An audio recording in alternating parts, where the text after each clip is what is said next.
Stop coronavirus.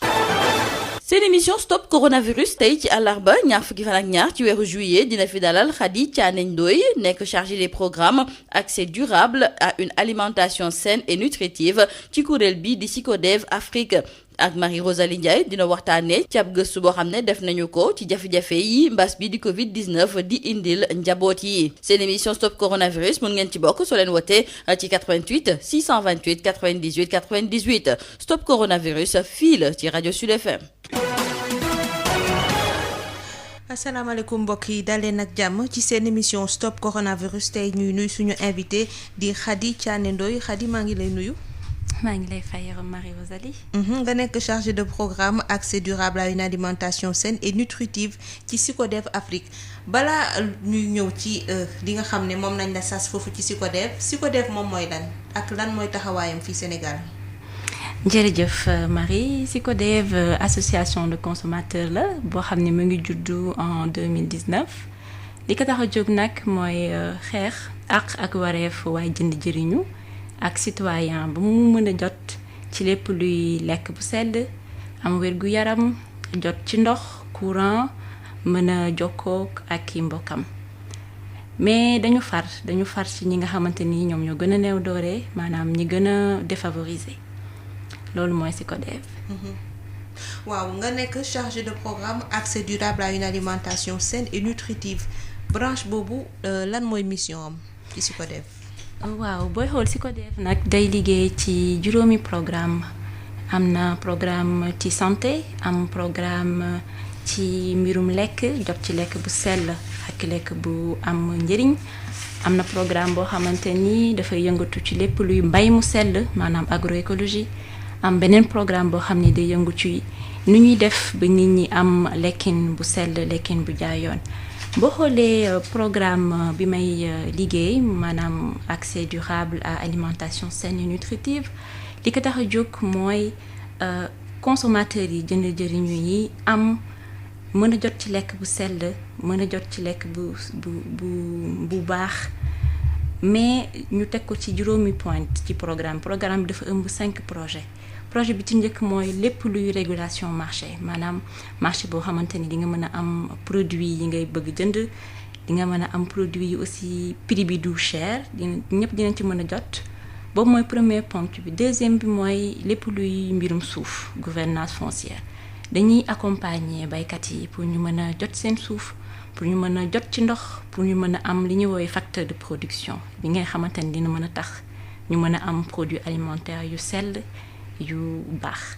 beneen point bi mooy promotion consommé local dañuy def lépp luy jàngat ay gëstu pour mën a xool lan moo tax nit ñi mënuñu consommer local léegi bu ñu gëstoo loolu daal di génnee ay recommandations yoo xamante ni dañ koy jébbal ñi nga xam ni ñoom ñooy décider bi ci des mooy agroécologie wax naa ko ci kaw dañuy promouvoir tamit lépp luy mbay mu sell ak bu mujj bi mooy def lépp luy sensibilisation information ak waxtaan ñuy def ak communauté yi pour ñu mën a xam njëriñ bi ci am ci produits locaux yi ñu mën ko jëfandikoo globalement loolu mooy programme bi may gérer foofu ci SYCODEV. tey nag ñuy waxtaanee impact maanaam njeexital mi nga xam ne Covid-19 am na ko ci ménage yi maanaam ci njaboot yi li ko waral nag moo di SYCODEV dafa def benn gëstu ci mois de mai bu atum 2020 ci loolu ba génn ci ay résultats tey jii résultats yooyu la ñuy waxtaanee bëgg a xam ndax Covid-19 bi am na njeexital ci njaboot yi yan xeetu njeexital la am ci ñoom ci wàllu lekk la wala ci yeneen anam waaye enquête bi ndax mën nga fàttali lan moo leen ci xiir ci ban contexte ngeen ko mëne. waaw Marie enquête bi dañu xam ni mbas mi dafa lëmbee àddina bi yëpp ndax booy xool depuis décembre ba léegi dëkk yi ñëpp a ngi jaaxle kenn xamul fi ñu jëm et dañu gis ne tamit njeexital bi mbas mi am lépp la laalul kese mbirum santé dafa laal lépp luy vie socio-économique maanaam yeneen secteurs yi d'activité yi nga xamante ni ku ci nekk yaa ngi ciy yëngu particulièrement nag lépp lu jëm ci mbirum lekk ndax loolu moo gën a fragile fii ci suñu dëkk ñu ne nag nañu jóg gëstu parce que SYCODEV dafa nekk association boo xam ne du jóg rek wax lépp lu muy wax da koy teg ci ay gëstu teg ko ci ay information lu leer ñu ne nag nañu jóg xool consommateurs yi naka dañuy dundee mbas bi chaque jour loolu moo tax ñu ne nañ def étude bi au mois de mai ak suñu ay points focaux yi nag ñu ngi nekk ay ndaw la ñoo xam ne ñoo ñu nekkal ci région Sénégal yépp 14 régions yépp bu ci nekk am nañ fa benn point focal boo xam ni moom mooy wàcc sur le terrain daal di ñuy gëstul information yu ñu bëgg yépp boo xoolee enquête bi ñu ngi ko defee ci région yépp région Sénégal yépp 14 régions yépp 14 régions yépp Dakar banlieue dem nañ Dakar ville dem nañ Diokoul Diourbel Fatick Kaffrine Kaolack Kébémer dem ci suuf Kédougou Kolda Matam dem Ndar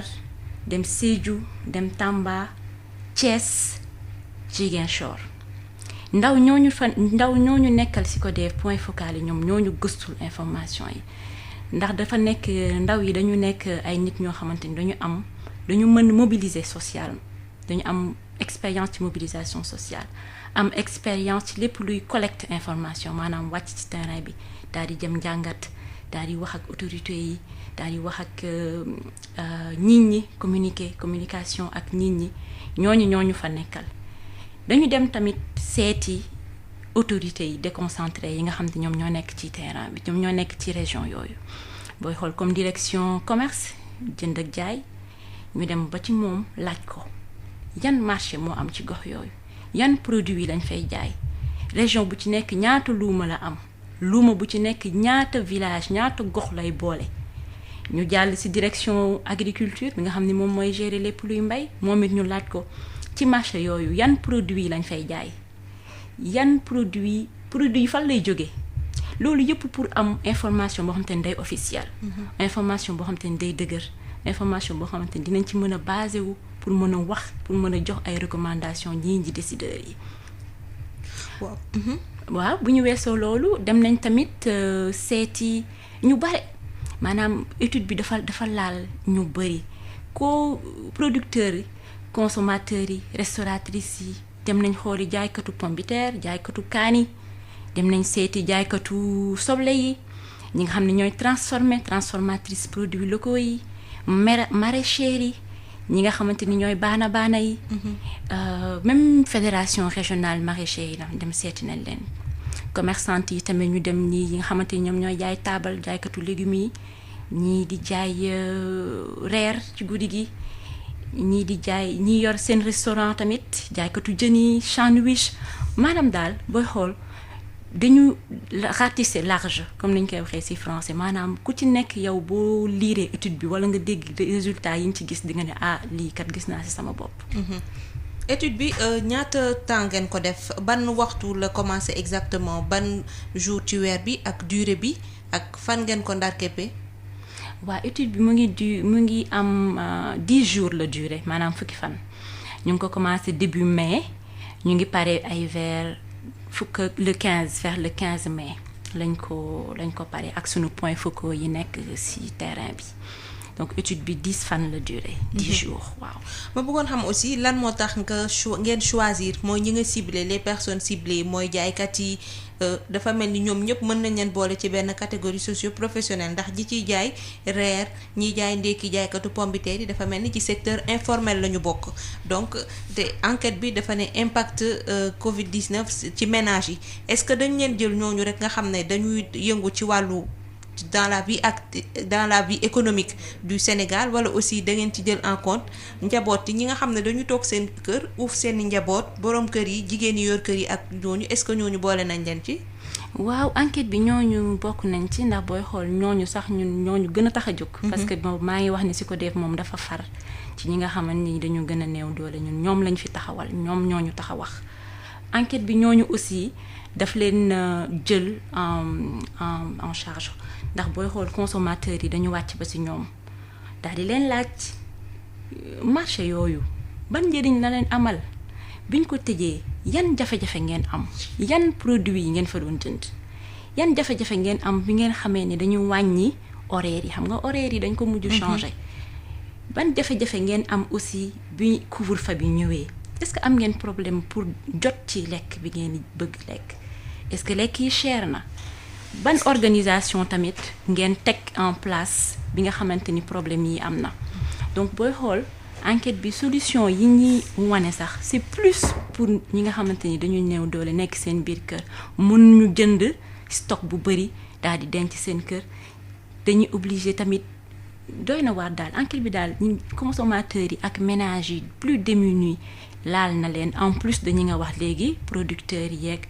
commerçantes yeeg jaaykat yi parce que ñoom ñoo nekk au premier front. ñoom ñooy gën a sentir impact coronavirus bi ci seen activité chaque jour. waaw bu ñu ñëw en profondeur ci impact yi par rapport ak catégorie bu nekk lan lañ ci mën a jàpp tey Khady. waaw booy xool impact yi mën nañ ko séddale ci ñetti point producteurs yi par exemple ñoom li leen gën a impacté ci mbas bi mooy que seen chiffre d'affaires dafa wàññeeku maanaam li nga xamante ni moom leen doon gagné dafa wàññeeku bu baax ndax lépp luy limitation ndax xam nga déplacement yi dañ ko mujj limité. te bu ñu limité déplacement yow producteur bi sa li nga am pour mën ko jaay doo ko mën a yóbbu wala boo ko yóbbu tamit dangay am jafe-jafe pour mu dem fi nga xamante ni fa lañ ko nit ñi mën a jëndee. beneen bi aussi mooy que ñu ci bëri aussi amuñu centre de stockage dafa baax ndax légumes yi ak yenn lekk yi nga xamante ni boo ko denculee dafay yàqu yow bu amulee centre de stockage da ngay am problème parce que dafay yàqu sa loxo. boo xoolee aussi loolu par exemple ñiy jaay soble fële ci marché Thiaroye dañ ko daal di wax ñiy jaay tamit jën fële ci Ndar wax nañu problème du manque de stockage boobu noonu centre de stockage bu nga xam te ne amuñu ko. am na aussi ñi nga xam ne dañ ne lépp luy jiw yi dafa yéex dañ ci yéex a jot pour mën a commencer seen campagne ak surga yi nga xam te ne ñoom ñoo leen daan jàppale ci biir tool yi ñoom it dañ leen téye confinement bi téye na leen problème la aussi. am na tamit boo gisee dañ daan jaay ñu ci bëri aussi dañuy mujj di jaay à perte. parce que da ngay gis koo xamante ni ku doon jaayee kilo kaani 1000 francs 2000 temps normal coronavirus bi ñëw na mu wàññi maintenant di ko jaayee 1000 francs xam nga loolu c'est à perte day jaay à perte donc boo xoolee producteurs yi daal ñoom loolu lañ gën a am comme impact et puis am na sax ñoo xam ne dañuy obligé jël seen jus di ko consommer parce que amatuñu woon lekk bu doy. bu ñu jàllee ci transformatrices yi ñoom li ñuy wax mooy essentiellement yenn légumes yi nga xam te ne dañ ko daan soxla pour togg daanuñ ko woon gis légumes yi da daan manqué da daan cher ñi nga xamante ni xam nga tamit dafa tombé ak weeru koor. nga xam te ñi nga daan xam ni dootuñu amati temps bu doy pour mën a jaay comme niñ daan jaayee avant ak couvre-feu bi dañuy obligé teel a yeewu teel a defar cere teel a sonn daal logistique bi ci nga xamante ni moo ko ëmb dafay mujj metti ci ñoom ñi nga xam ne aussi dañuy ñëw di jënd comme consommateurs yi dañuy ragal ñëw jënd ndax xamuñu feebar bi ni muy wàllaatee ak yeneen yu bari yoo xamante ni dañuy méfier wu pour dem jënd produit yi. loolu nag problème yooyu yëpp femmes yi amatuñu chiffre d'affaires amatuñu fonds de roulement boo xam ne dinañ mën a tax seen activité di mën a di mën a dox loolu yëpp aussi day indi ay difficultés ci wàllum ñi nga xam ne dañ leen aaloon defal leen ay prêts. dañu am problème pour rembourser seen prêts yi. bu ñu jàllee ci consommateurs yi ñoom li ñu gën a wax mooy que prix yi dafa cher. prix yi ngeen di jox ñoom prix yi leen di proposer ci. waaw prix yi leen di proposer ci marché bi kon dafa mujj changer. dafa cher ndax boo xool Kédougou am na ñu wax ñu ne pomme de terre bi daan jar 1 kilo bi daan jar 500 dafa yokk ba 600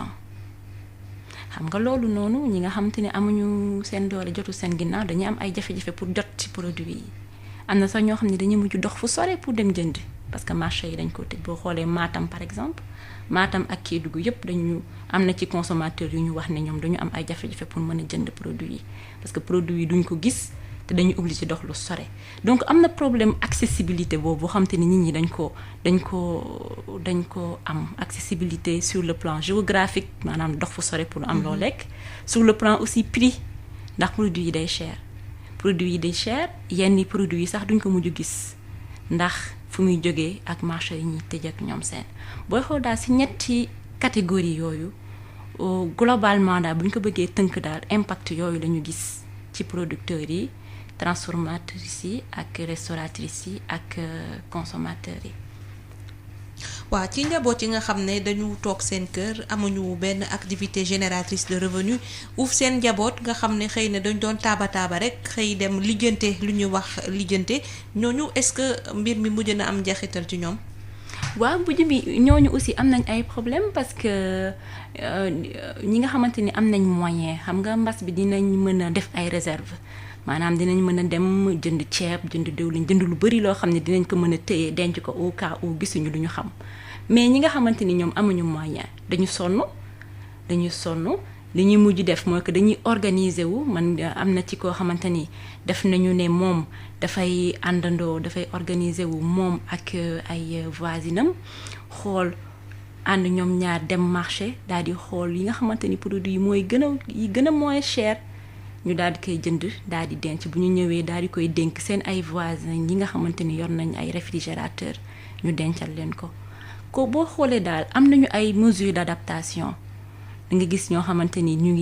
dañu mujj obligé daal di jaar ci lépp luy livraison à domicile mooy ñi am moyens yi. téléphone ñu indil leen say panier légumes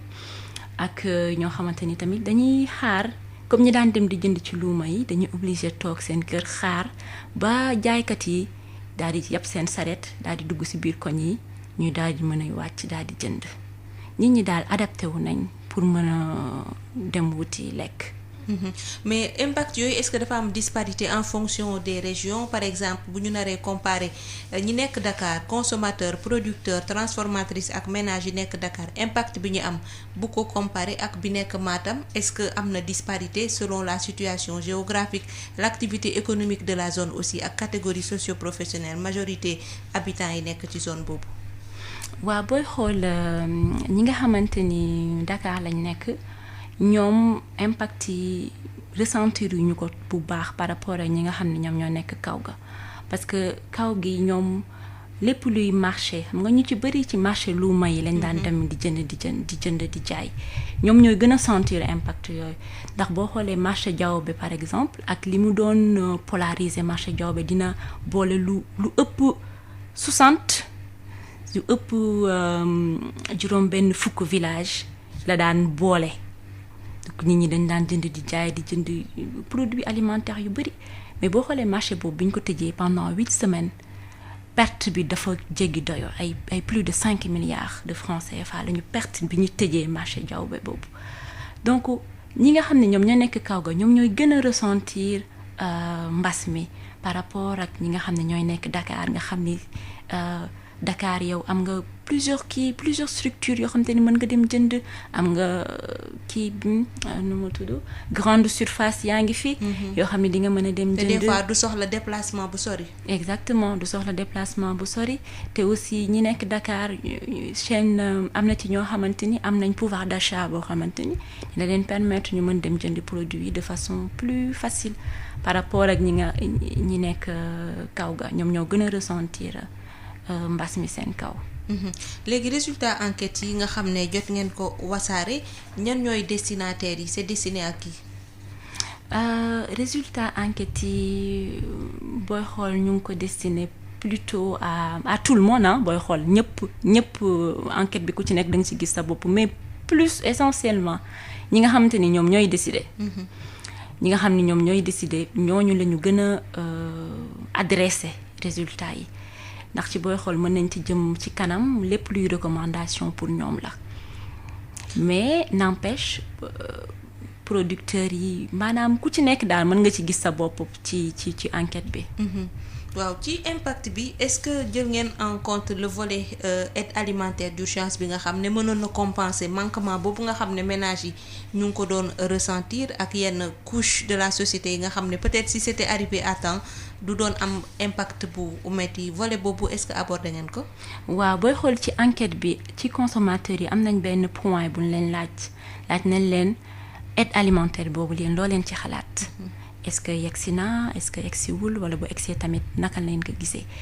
parce que booy xool moment bi ñu doon def enquête bi au mois de mai aide alimentaire bi egseegul carrément ci région yu bëri moment boobu moo tax consommateurs yi ñu laaj ci ñu ci bëri dañu ne ñu ngi koy dégg mais jotaguñ ci au mois de début de mai donc loolu moo tax xuusuñu ci bu baax mais amal nañ par exemple ay points focaux comme yi ma doon wax ndaw yoo xamante ni ñoom en même temps dañu nekk ci biir comité yi daan gérer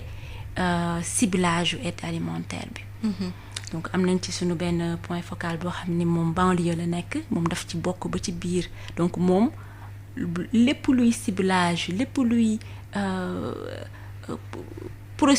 processus ni ñuy def ba daal di dugal ñi nga xam ni dañu vulnérable wala ñi nga xamante ni dañu daal di basculer ci ndóol bi ndax Covid bi moom joxoon nañu ay information yooyu ci biir. bu ñu ñëwee ci impact bi nga xam ne am na ci monde rural bi ci bés yi ñu génn rek dégg nañ leen ñuy ne il faut que prix semence yi ñu wàññi ko parce que Covid bi daf leen impacté bu baax a baax dégg nañ ko ci suñu organe fii ñoom monde rural ñu koy wax ne dañuy def benn plaidoyer pour ñu wàññi ko te tamit semence yi ñëpp jotaguñ ci woon est-ce que loolu natt ngeen impact bi mu mën a am à la longue dans la durée mooy conséquence su impact bi couvre-feu amoon ak état d'urgence est-ce que du am yenn impact ci wàllu sécurité alimentaire sur le plan économique commerçant yi est-ce que ñoom dinañ mën a redresser wu avec ils vont pouvoir se rattraper surtout ñi nga xam ne defoon nañu prêt ci banque yeeg yooyu. waaw Marie cette question c'est très très importante parce que booy xool question boobu sax man maa ngi ko bëggoon aborder ci beneen fànn maanaam ci recommandation yi. ndax booy xool ci mbirum semence fi mu nekk nii Sénégal li ñu bëgg def mooy ñu am li ñuy wax système alimentaire maanaam luy système alimentaire dafa ëmb plusieurs points bi ci njëkk mooy comme li nga wax léegi semence dañu bëgg tey jii producteurs yi ñu mën leen jox semence yoo xamante ni day nekk quantité semence bu doy ak semence boo xamante ni day nekk qualité ndax ñu ngi dégg ci monde rural bi ñuy wax ni semence yu doyul problème yu bari ñu ngi koy wax te fi mu nekk nii bu ñu amulee semence bu doy mënuñu yaakaar am production bu doy te production bu doyul problème de disponibilité la ñuy am maanaam dañuy soxla dara duñ ko fa fekk te loolu problème yooyu boo xool dafay impacter encore ci yeneen maillon yu chaîne yeneen maillon bi maanaam producteur bi tey jii bu amulee semence bu doy production moom du doy transformatrice bi ko war a wan a jël war ko transformer war ko sox war ko def cere war ko def sunguf kookit du mën a am matière première bu ci doy donc day sooxe foofu boo yeggee tamit ci distribution bi ci marché bi bu dara doyul marché amul ñoom it duñu mën a def seen activité nga dem ci consommateur bi maanaam chaîne bu ci nekk yow fépp foo taxaw rek li ci kaw semence bi bu baaxulee rek day impacter yeneen yépp day impacter survie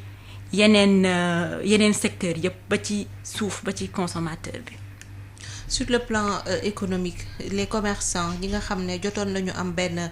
peut-être manque à gagner est-ce que natt ngeen ndax ils pourront se rattraper d'ici là ñi nga xam ne ils n'ont rien à voir avec les semences. booy xool loolu mooy prospective c'est vrai que ñun suñu étude dafa nekk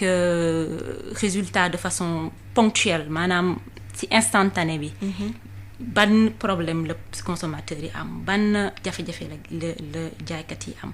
ñu daal di ne jafe-jafe yi lii la ñu wax lii la ñu recommander pour mën ko saafaraal mais c'est vrai que sur le long terme maanaam prospective ñun réfléchir ñu ci loolu fi mu nekk nii. balaa ñu ñëw ci recommandation yi yéen xëy na def ngeen ci xëcc ci étude bi ngeen def am na ay leçons yoo leen ci jàng loo xam ne peut-être vous ne les aviez pas vu venir mu nekk loo xam ne da ngeen koy def comme acquis mu nekk peut-être loo xam ne di ngeen ko exploiter plus tard ci yeneen chapitre ci yeneen i projet quelles sont les leçons apprises de cette enquête-là. waaw moi je dirais leçon bi ñu gën a jàng mooy que il faut que ñu compter suñu bopp daal il faut que ñu compter ci suñu bopp si li ñu am si ressources yi ñu am il faut ñu xool naka la ñuy gën a suqalee gëstu bi scientifique yi war a gëstu maanaam étudiants yi recherche naka la ñuy gën a mën a def ba ñu mën a am souveraineté alimentaire boo xoolee souveraineté alimentaire mooy naka la ñuy contrôler naka la ñuy mën a daal di contrôler sunu mbirum lekk sunu système alimentaire ba nga xam ni ñun lépp loo xamante ni lu ci bare loo xamante ni soxla nañ ko mu mën a jóge sunu dëkk ñu mën ko jëfandikoo donc ñun mbas mi loolu la ñu gën a jàngal que sunu lekkin war nañ defaat ay recherche war a mën a xool naka lañ koy gën a mën a doolee ba nga xam ne duñu soxla dénkaane suñu bitim réew. maanaam ñu am suñu propre culture alimentaire. exactement ñu am suñu propre culture alimentaire am suñu habitude alimentaire yi ñu xool naka lañ koy mën a changer ba mu orienté wu ci consommer local ñu daal di koy gëstu réellement scientifique yi yëpp sëgg ci daal di génnee ay résultats yu concrets. rapport bi ngeen koy jox décideurs yi ñàkkul ngeen def ci ay recommandations compte tenu de lépp li ngeen ci jëlee comme leçon apprise mais aussi comme impact nga xam ne laal na yenn couche ci population bi. waaw génne nañ ci ay recommandations booy xool génne nañ ci ñetti recommandations yu mag bi ci njëkk mooy dañu bëgg état du Sénégal teg li ñu woowee stock de sécurité. maanaam stock de sécurité ci wolof mooy grenier. grenier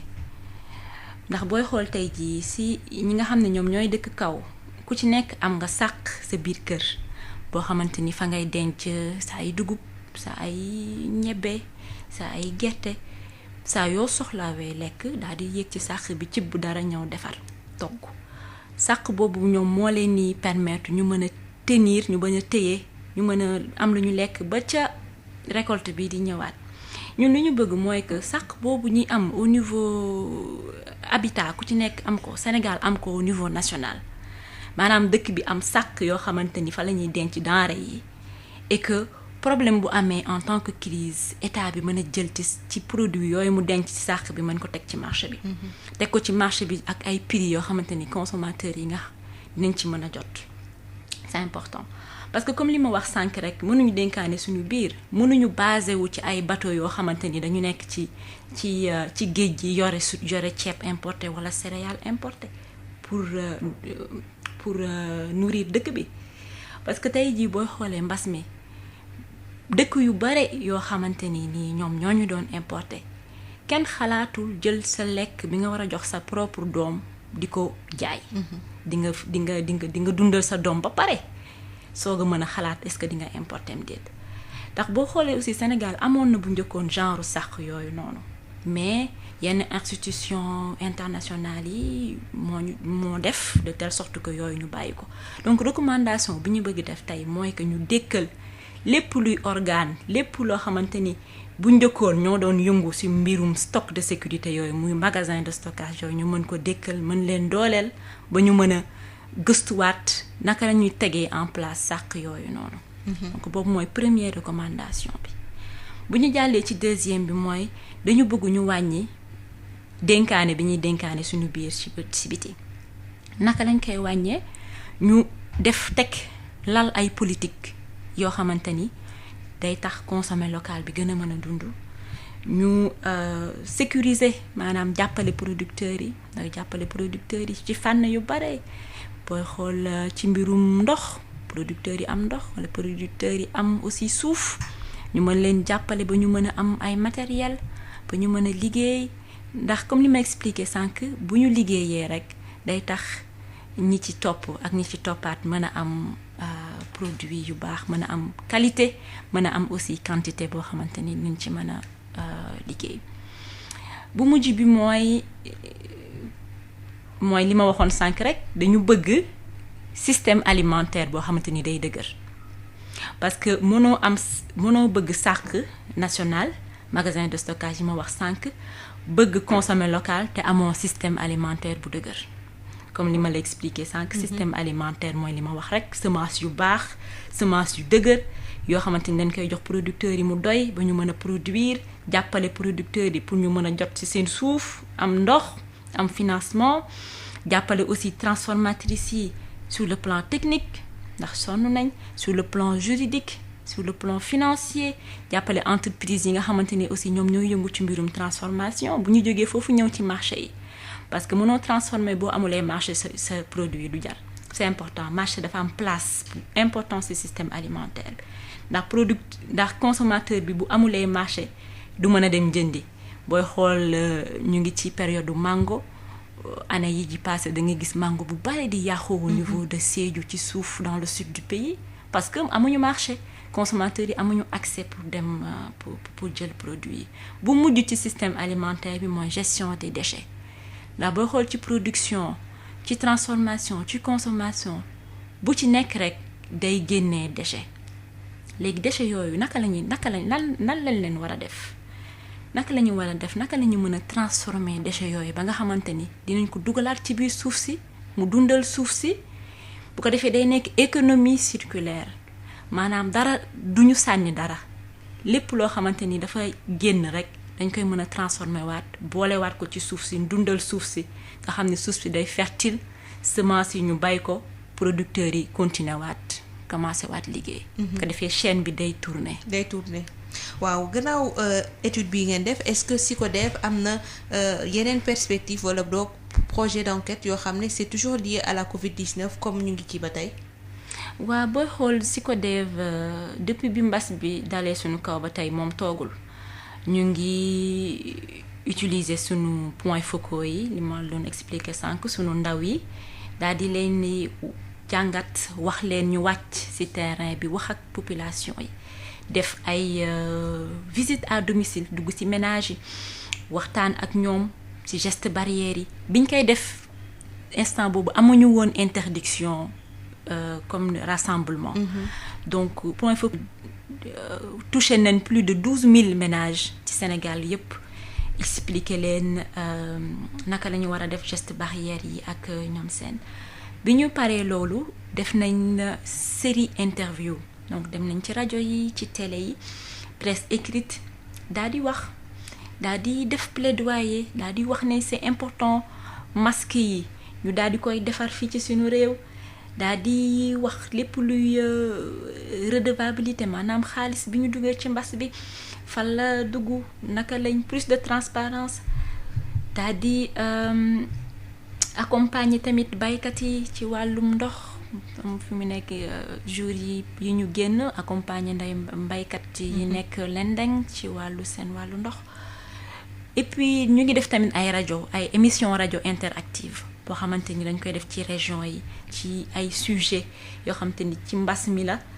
ak autorités yi décentralisées yi nekk ci région yi ak leader yeeg ñu ngi waxtaan daal ci ak population yi ñu ngi ñaax tamit population yi ñu bañ a bàyyi geste barrière yi kuy dem marché tamit nga takk sa masque xam ne ci mbooloo nga jëm kuy dem juma tamit nga daal di def distanciation physique bi mbas mi ñëwee ba léegi wax dëgg yàlla tooguñu ñu ngi développer ay campagne tamit ci internet bi di def ay campagne yoo xam ne dañuy teg problème bi teg ci suuf solution ma jox la exemple rek def nañ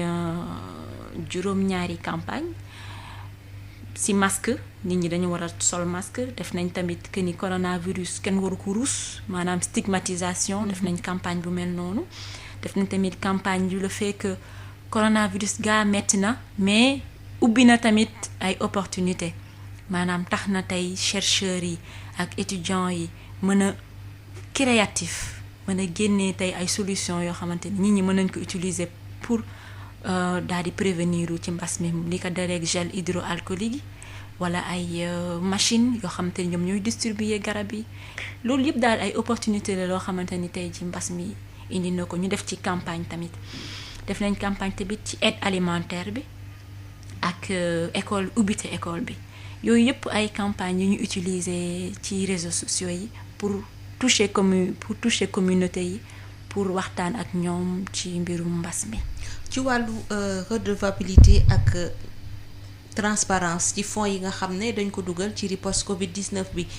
bokk na ci seen ay recommandations plaidoyer mais est-ce que SYCODEV am na benn plan d'action wala bokk ay mesures yoo xam ne mën na ko proposer au gouvernant ñi nga xam ne ñoom ñooy gérer lépp lu laal ci wàllu santé mais aussi riposte bi parce que coow li mu ngi commencé bari tout le monde en parle il faut transparence il faut rendre compte. waaw booy xool ñun am na benn interview bu ñu def ak benn presse locale mu posé ñu question ci wàllum gestion fonds force Covid bi am na luñ ci wax liñ ci wax mooy que il faut transparence il faut que nit ñi xam xaalis boobu fan la dugg et puis booy xool je pense que loolu bokk na ci li tax gouvernement bi aussi mettre en place dugal ci seen plan d'action question de redevance boobu ak question de transparence boobu donc ñun en tant que organe de association organisation de plaidoyer ñu ngi ciy def li ñu mën ñu ngi ciy wax li ñu mën maintenant nag comme li ma expliqué ñun dañuy liggéey dañuy bind dañuy gëstu daal di teg sur le daal di teg daal di jox décideurs yi ñoom ñooy xool liñ ci naka lañ koy jëlee en main maanaam ñun suñu liggéey foofu la yam bu ñu gëstoo def ay études def ay recommandations daal di ñëw daal di koy teg ci taabalu décideurs yi. waaw ñu gis tamit ne ci jamono ji gis nañu ne cas communautaire yi ñu ngi gën a yokku c'est vrai que ñu ngi naan masque dañ ko war a sol engagement communautaire acteurs communautaires yi nekk sur le terrain mais terewul on voit un relâchement de la population am na ñuy ne il faut que ñu commencer waat def ay sanctions sur le terrain ñi nga xam ne dañuy nekk dans les lieux publics ñu leen di imposer le port obligatoire du masque tey jii SYCODEF ban taxawaay la am ci loolu parce que beaucoup d'acteurs sax sanitaires gis nañ ne c'est incontournable parce que à ce rythme bu ñuy demee feebar bi jógeegu fi il faut que qu'il y ait quelque chose de beaucoup plus sérieux avec un ton ferme pour que nit ñi conscient que ne la maladie existe elle est bel et bien là te il faut ku nekk jël sa matuwaay. waaw SYCODEF xam nga comme li ma expliqué sànq rek booba tey tooguñu ñu ngi continuer di def suñuy action terrain ñu ngi wax ak nit ñi ak ci rajo yi. ñu ngi wàcce sur le terrain ñu ngi def toute campagne pour expliquer nit ñi pour wax ak nit ñi mais man jàngat bi ma ci am mooy que information bi moom moo manqué peut-être stratégie information ni ñuy informer population yi foofu moo am tuuti faille parce que nit ñi gëmatuñu booy xool gëmatuñu ne feebar bi am na donc faute bi fan la nekk il faut ñu xoolaat tamit ni ñuy waxee nit ñi ni ñuy informer nit ñi et puis tamit ñu daal di jël ñi nga xam ni mooy ñi di déglu maanaam leader d'opinion yi. leader d'opinion yi mën na nekk imam yi mën na nekk bàjjanu gox yi mën na nekk prêtre yi ñu daal di lay ñu boole ci communication bi changer daal stratégie de communication xool boobu ba tey lan moo tax nit ñi gëmatuñu ne feebar bi am na lan mooy faille bi je pense que Sénégal ñàkkul ñoo xamante ni seen xam-xam màcc na ci wàllum communication il faudrait peut-être ñooñu ñu woo leen daal di leen boole ci riposte bi ñu xool ban stratégie moo gën baax pour nit ñi mën a xam ni feebar bi mu ngi fi mu ngi reye ñu gën a mën a daal di jël gën a mën a def mesure barrières yi gën ci mën a suux gën ci def ci daal li ci war. Je pense que foofu solution bi foofu la nekk. en tout cas lan mooy tey jii mooy laaj bu mujj bi parce que waxtu wi mu ngi ñuy xoj tey jii ci wàllu système de santé au Sénégal li nga xam ne mbas mi fësal na ko te ñu war ko mën a jubbanti comme yéen vous êtes une association de plaidoyer bàyyiwu leen benn couche rawatina nag ñi nga xam ne ñoo gën a néew doole ci askan wi te ñooñu ñoom ñooy dem ci hôpitaux publics yi di faju gis nañ ne nawet baa ngi ñëw feebaru sibiru mu ngi ñëw feebaru yi nga xam ne c'est lié à la saison des pluies mu ngi ñëw te ba tey on parle de Covid maanaam amul benn garde-fou boo xam ne teg nañ ko pour permettre yeneen feebar yi bu ñu ñëwee ñu mën ko jël en charge te déjà que ñu ngi wax ne hôpitaux yi commencé nañ fees ci wàllu hospitalisation ci côté boobu lan mooy doon taxawaayu SYCODEF. taxawaayu SYCODEF je pense que pour affaire santé bi man li ma ci gis mooy que mbas mi dafa bouleverser sunu système de santé duma ci xuus lu bari parce que spécialisé wu ma dans ce domaine mais li ma mën a wax rek mooy mbas mi dafa jaxase sunu système de santé nit ñi dañu ragal a dem hôpital ñi nga xamante ni dañu am yeneen feebar yi ndax da ngay gis tey ku am tension wala ku am yenn feebar yi ne dematuma hôpital parce que dama ragal léegi dematuma hôpital dematuma faju ji te ñun li ñu bëgg li nga xamante ni moo ñu tax a jóg tamit mooy que ñu am système de santé bu dëgër maanaam ñu xool mbas mi ci wàllum garab est-ce que garab yaa ngi fi est-ce que garab yi doy na hôpital yi aussi ñu xool lan moo leen manqué ñu daal di koy gën a renforcer daal di xool suñu personnel de santé tamit est-ce que manqué na wala naka nañu mën a def pour personnel de santé bi fi nekk ñu teg leen ci condition yoo xam ne dinañ mën a faj nit ñi ñi nga xamante ni amuñu mbas. te war nañ ñëw faju et puis tamit ñu daal di def de telle sorte que nit ñi bu ñu bëggee faju mu daal di leen jege maanaam sur le plan géographique ku bëgg dem faju doo accessibilité des soins et surtout qualité des soins ak lépp luy plateau technique ñu mën ko teg en place ba nga xamante ni tey nit ki même boo néewee doole parce que si ko def day liggéey ci lépp luy vulgarisation CMU